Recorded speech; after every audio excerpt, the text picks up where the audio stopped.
se gore pravi cirkus, ja ne pravim sigurno. Dobro, ni ja isto tako, izvolite. Prvo da vam kažem, kad je u pitanju odgovornost za Agrokomerc, s kojim pravom se može reći da odgovornost nosi DSD? Ako ni jednog čovjeka, od portira, od poslovođe do gore, nema iz DNZ-a. Svi ovi ljudi, ove 4 stranke su imale takve ljude tamo. DSD za kvaku nije uzeo tu. Znači to. Drugo, zakon o Agrokomercu se ne može donijeti, kogod misli da to može, dok se ne riješe imovinsko-pravni odnosi u Agrokomercu, taj proces je u Strasburu u završnoj fazi. Tek će nakon toga moći vidjeti šta je sa Agrokomercom. Gospodinu Lovrenoviću, ja sam mislio da je on ovdje u jednoj neutralnoj ulozi. Ovdje, oprostite, niste smjeli sebi dozvoliti da kažete ovo za Lipovaču. Ako već ste to rekli, moje je lično mišljenje za Lipovaču. Zašto se god uhvati da će to sušiti? To vam ja kažem, a evo pred nama je ovo ovdje. Što se tiče rasporedje budžeta, Lipovača govori o rasporedu budžeta u rebalansu. Na isti način je on sa SDA-om uradio raspored budžeta u prvoj fazi. Gdje je Bihaću dao 1.200.000, Kladuši 200.000. Ili šta ja znam tako. Na isti način. Jeste vi sad sa SDA-om? Ne, ni sa kim, gospodine Lipovac. Koliko ste dobili za Kladušu? Mi smo ovdje mirovne snage između vas i ovi vatke. Evo da vam kažem, ako hoćete već. Nemojte, mi znamo mi dobro vaše mirovne snage, gospodine Doviću. Da čujemo pitanje naših gledalaca. Nemojte vi o poštenju prodavati. Postavio pitanje za gospodina Bahtića, da mi odgovori da li se danas kaje zbog toga što je u nekoliko navrata fizički zlostavljao novinare, kao na primjer Avdu Avdića, kao i nekoliko sanitarnih inspektora koji su vršili nadzor nad njegovim prodavnicama. Pitanje za gradonačelnika Lipovaču, šta je sa studentskim stipendijama? Samo toliko. Moje pitanje za gospodina Ogreševića, zašto se jedino u općini Cazin može graditi bez mita, dok u općini Cazin, Velika Kladuša, Bosanska Krupa se mora dati mito za gradnje? Pošteni slušalac. Evo ovako da ja odgovorim. A ja vas, samo polako, a vi hoćete ovo redom da idemo, od prvog? Vas sramota ovih napada? Ja sam sve postavio pitanje. Dobro, vi ste osuđeni već za to.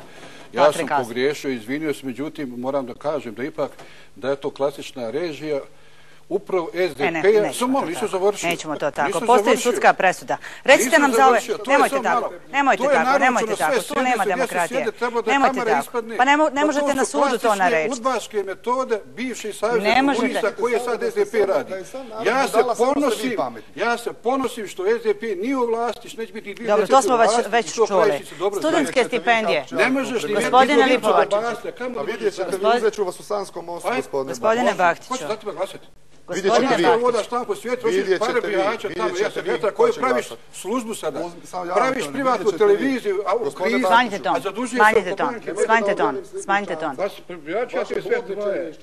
Imovina imaš ko Obramović, 5 miliona imaš. Sve što imaš.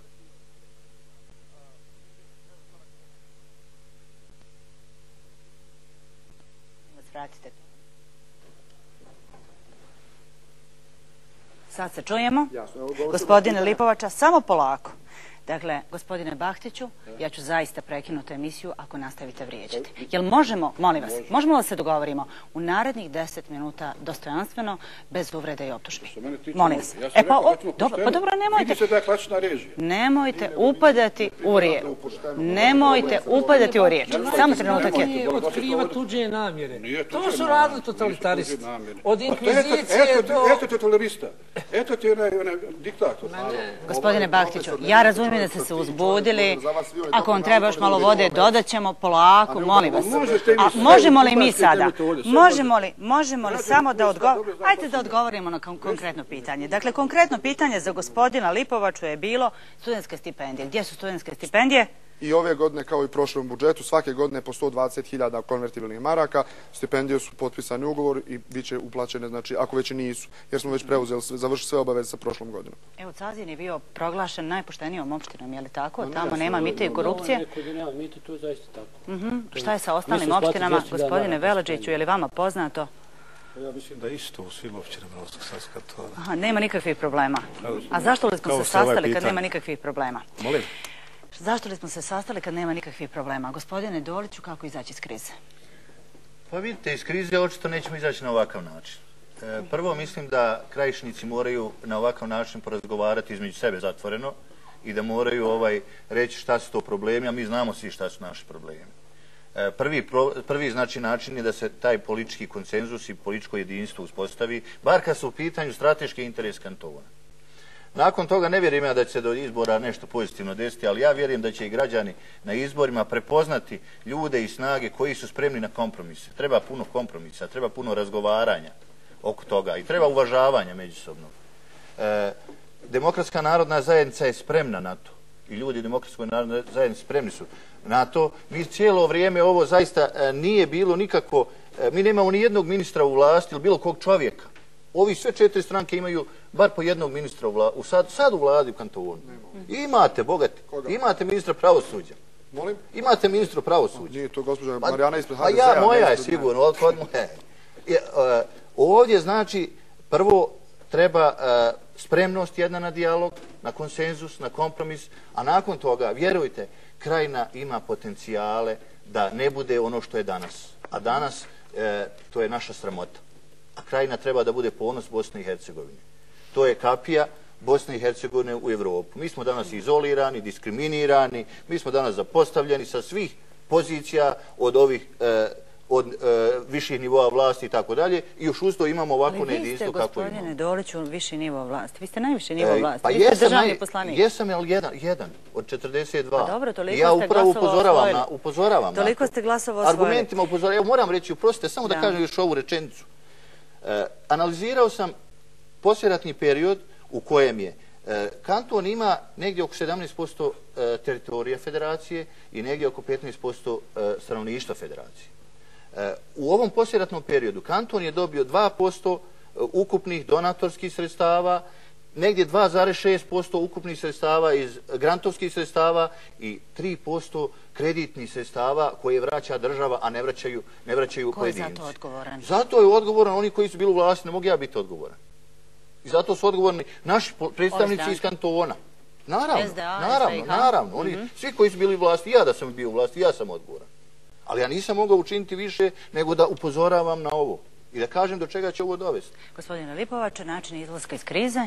Vidite, meni je prvo drago da vam kažem da sam ja identificiran kao opasnost ovim ljudima, pogotovo gospodinu Bahtiću, jer ja ću definitivno uz pomoć krajišnika i građana biti premijer kantona sa programom koji ću ponuditi također, znači svim onima kojima je zaista stalo do kantona. Međutim, morat će se otvoriti određena pitanja. Privatizacije, kriminala, rada agencije, zdravstva, zašto naši ljudi danas idu po Banja Luci i po Zagrebu, a ne liječe se kod nas, školstva i tako dalje. Pitanje našeg unutarnjeg odnosa će biti uvijek riješeno jer svi pretendiramo na isto. Svi pretendiramo na vlast. Međutim, i ova koncentraciona vlada koja je na početku bila predložena nije dobro rješenje za nas koji nismo odgovorni, nismo učestvovali osim u ovih zadnjih 2,5 godine do ovoga puča. Zašto? Zato što to bi onda uzelo i aboliralo bi sve ono što bi bilo do sada. I moram vam kazati da je meni drago, znači, da će 2010. godine i drago mi je, gospodine Bačiću, da vi u stvari vjerujete u to što vi vjerujete, jer sam sad siguran da sam u pravu. I bit će mi drago, a evo nudim da vama i meni, koja god hoćete institucija, SIPA i tako dalje, dođe i da to odradi. Dobro, to smo već čuli. Znači, može li tako? Da li ste ispunili svoje obećanje? Nakon što je došlo do krize u vladi, vi ste rekli kao predsjednik kantonalnog odbora SDP-a da će se svi kadrovi SDP-a povući sa direktorskih funkcija